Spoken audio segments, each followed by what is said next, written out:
Welcome back to True Crime Deep Dives channel, where the past refuses to stay buried.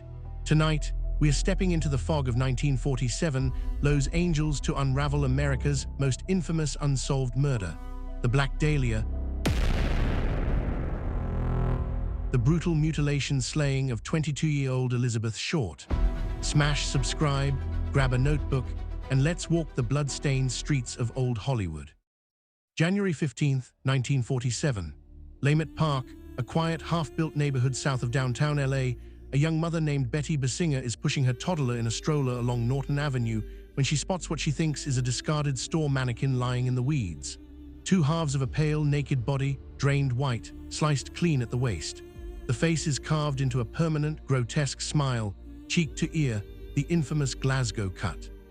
Breasts slashed, and intestines removed and tucked under the buttocks like a surgeon's textbook. No blood at the scene. The body was posed, displayed, washed clean. Someone wanted the world to see their work. The victim is identified 2 days later through FBI fingerprint records. Elizabeth Short, born July 29, 1924 in Boston. Nicknamed Bait by family, the Black Dahlia by the press after her jet black curls and preference for sheer black dresses. She drifted coast to coast, Chicago, Florida, California, chasing waitressing jobs, movie extra dreams, and a string of servicemen boyfriends. Last seen alive on January 9th at the Biltmore Hotel lobby, waiting for a man named Red, who never showed.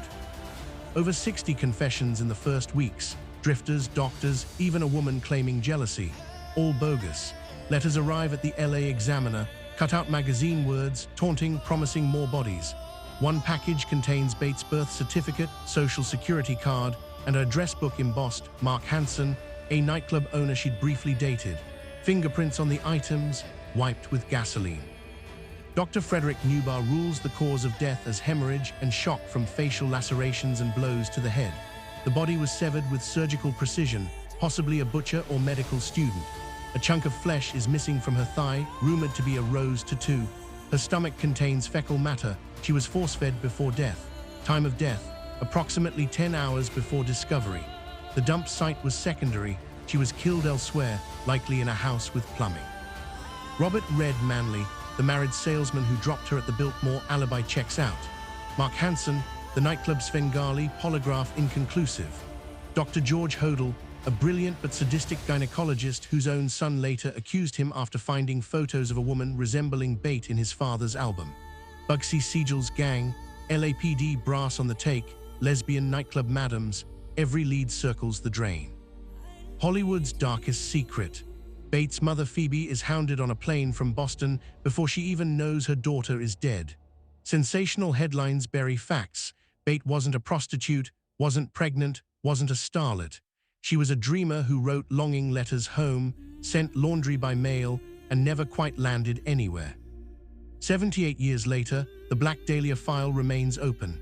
DNA on the envelopes degraded. Hodel's house on Franklin Avenue, now a historical site, yielded cadavers buried in the basement in 2013, but none were Bait. Amateur sleuths pore over crime scene photos leaked decades ago, spotting a possible handprint in cement, a watch in the grass. The killer, or killers, took the secret to the grave. Was it a lone psychopath with medical skill, a cover-up by corrupt cops shielding a celebrity, or the ultimate act of control over a beautiful woman who dared to float free? One thing is certain, Elizabeth Short's final hours were spent in absolute terror, and her story still haunts the City of Angels. What do you believe happened in that missing week? Sound off below. If you want more Golden Age Hollywood horrors, subscribe, and I'll see you in the next video. Keep your porch light on. Los Angeles never sleeps, and neither does the Dahlia.